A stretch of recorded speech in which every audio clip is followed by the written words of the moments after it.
The next step that needs to be done is when the members of parliament report to parliament next week, the Gen Z needs to force those members to impeach the president. And any member of parliament who will not vote for impeachment of the president, they occupy their homes.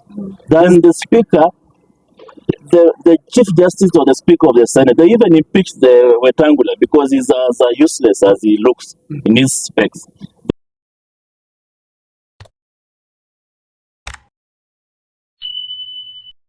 What's up, guys? So we are here at JKIA with, Mheshimiwa mwenyewe MP Saboti, Constituency, Mheshimiwa Caleb Amisi. How are you? I'm okay. I'm doing fine. I've just arrived from my constituency. Tumesalimiana na wananchi wangu. Unafeel aje because unajua Mhesha alivote no. Yes. Sasa hiyo ukipita mahali uko tu sawa. Mimi sina wasiwasi. Nimekuwa nikifungua shule nikasalamia wananchi. Mimi ndio nawasalamia. Hao wakusalimia. Mimi ndio nawasalamia. Nimekuwa kanisa nimewasalamia. So I don't know why I'm the only one walking around in my constituency in Trans Nzoia. Hakuna mtu mwingine anatembea huko. Watu wa Yesu wameogopa. They are not nowhere to be seen. Yes. So maybe you can tell us mbona umeenda travel? Nimeenda travel. It's my norm. Every weekend I go to my constituency. I was opening my school I built at Kipsagam Primary. Interacted with wananchi. Gen Z in Kitale are ready for revolution. The young people are ready. All over I walk, even in the flights. All the flight attendants are asking me, did you vote for yes or no before I come in? Yeah. And Mheshimiwa, what's your take on the conversation that we had with our president 2 days ago? I don't want to use a bad language, but it was bullshit. Because the reason is that he has been lying to people who have not gone to school. There is a generation that bypassed education because of there were no proper structures for education. Then there was the Kibaki who introduced free primary education. So now the president is dealing with a generation that is not used to. He has lied to hustlers. Most of the hustlers are people who dropped out of school and started doing some menial jobs. But this is a generation of people who are learned. They are professors, they are lawyers. You see some of them are teaching in the universities. Some of them are working in the banks. So these are not the people, they see a lie before it is told. They see a lie from a distance. So he must really change his tact. He's working with a generation that is educated. I really thought that he should not even have done it because they have even learned is more lies. There is nothing else they expect from him. All those 8 proposals he made, that if you talk about public officers, why is Mudavadi in office today? He's 63 years old.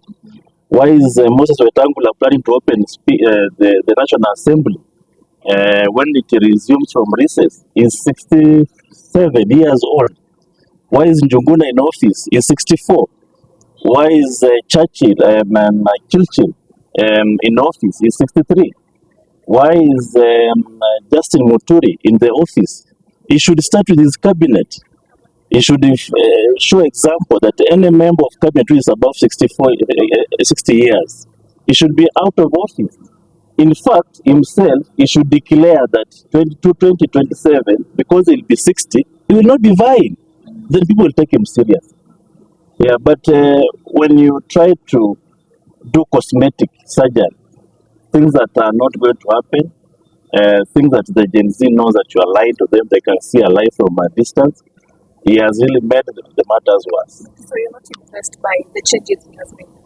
There's nothing to be impressed about. Well, absolutely nothing to be impressed about. Yeah. And Mheshimiwa, talking about the Gen Zs, after the recent concluded protest, kumekuwa na speculation na kwamba that was equal to a vote of no confidence to Ruto's government. You believe that's true? What is your take about that? The world all over, the preamble of the Constitution, we, the people, even the United Nations Charter, it starts with we, the people. That means the people carries the sovereign power of a nation. So when the people across the country Uh, all towns, including Sugoi, including Eldoret, including Bomet, the president's home turf. It has never happened across the world that even where the president was born, people are on the streets. That is a clear vote of no confidence. What the president needs to do is to give the country the favor it deserves, just to resign. You don't need to take youth round corners. You just need to resign. That is a clear vote of no confidence. The next step that needs to be done is when the members of parliament report to parliament next week, the Gen Z needs to force those members to impeach the president. And any member of parliament who will not vote for impeachment of the president, they occupy their homes.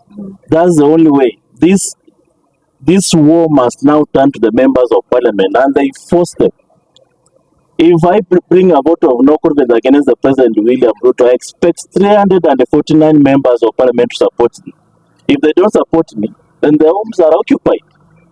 They need to force members of parliament to impeach the president. That's what we need to do. We don't need to put Gen Zs on the streets to be killed. When we have a national assembly to do what Gen Z are supposed to do, the Gen Zs have given us a platform. Now what is remaining is for members of parliament to do the rest. Let us not put our children on the streets to be killed when we have members of parliament who have the responsibility to impeach the president. So, yes. Mheshimiwa, so you support president should fire some of the cabinet secretaries. They are not supposed to be there as we speak right now. He's not going to do anything. So that's what I'm saying. What we have requested, and there's not. The president needed to fire the cabinet immediately. You don't need to think. You don't need to boot around the bush. The president needed to have fired by now. So I'm saying once the parliament resumes, the president needs to be impeached by parliament. And the Gen Zs have a responsibility to force their members of parliament to they know how to do it. They have shown us how to do it. They can impress upon the members of parliament to impeach the president. And many would ask, what's next after the impeachment? What will happen next? They impeach the president, the next they impeach the deputy, because the deputy is hiding. He's thinking he's a saint, that we want all of them out.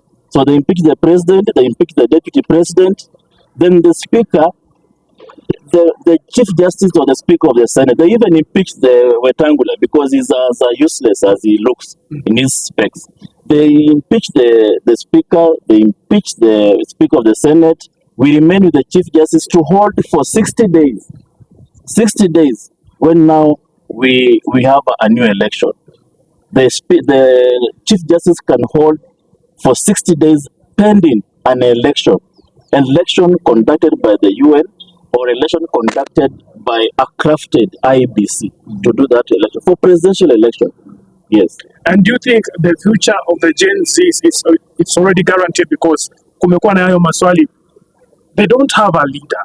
How would they be able to come together, maybe put their own person out there? A leader will emerge. A leader will emerge. Remember, some people have been coming out. I see politicians on the streets trying to pretend that with the Gen Zs. Personally, I have not gone on the streets. I don't want to pretend. When you failed your work as a member of parliament, why are you pretending to be with them on the streets? If your work is to be in the parliament, you should be protesting inside the parliament, not on the streets. So we don't really see these members of parliament in the streets trying to protest with them. What we need now is the Gen Zs have given us a platform, and most of these Gen Zs are these young people, you see, including you people, present yourself to be MCS and MPs. The next election, you are the people who are going to be elected. I can tell you. People are saying the Gen Zs have no voters card. Personally, I was elected at 29 years old. This is my second term as a member of parliament. I was elected by young people. The old people never believed in me. It is the young people who elected me. So people cannot joke about the revolution of the young people. When they decide they'll vote you out, they'll do. When they decide they'll take voters card, they'll do. Even if they don't have voters card, they'll force their parents to vote for you or against you.